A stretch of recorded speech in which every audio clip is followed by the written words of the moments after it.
Kuna wengine ambao tumeshawakamata. Wapo ambao wao wanalipwa, wanataka wawaandikishe vijana wa Kitanzania wawapeleke barabarani, na wameleta na watu wa kuwapiga vijana wa Kitanzania ili baadaye waichafue nchi yetu. Haya mambo hatuwezi tukaruhusu.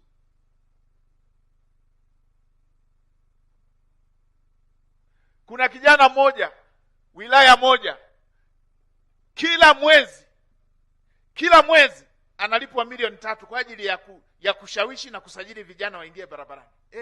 Anafanya hayo yote. Wale wanaomlipa wana faida gani na nchi yetu? Wanataka kunufaikaje na hayo wanayoyapanga?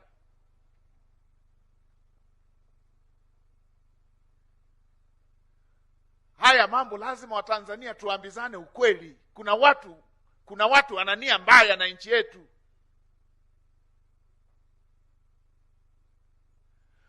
Mwingine analipwa milioni 5.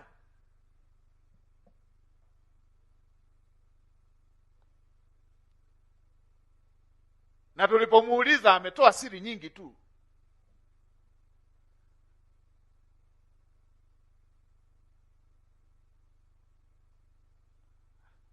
Anatumwa, na wale wanaomtuma tunajua waliko pia.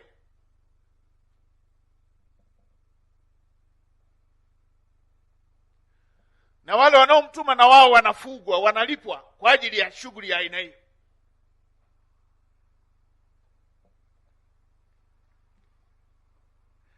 Na ndio maana kila siku wanaweka mikakati ya uhalifu. Wanapanga siku zenye matukio ya kukusanya watu.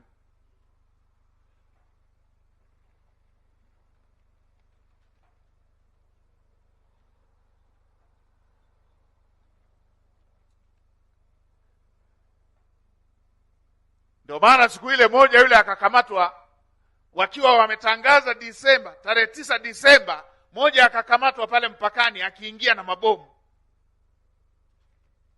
Mabomu ya nini? Walikuwa wanajua watu akishasambaa wawarushie, alafu baadaye lawama ziende kwa polisi, lawama ziende serikalini, nchi ichafuke, watimize malengo yao. Watanzania, hii michezo tuikatae na wala tusipe nafasi.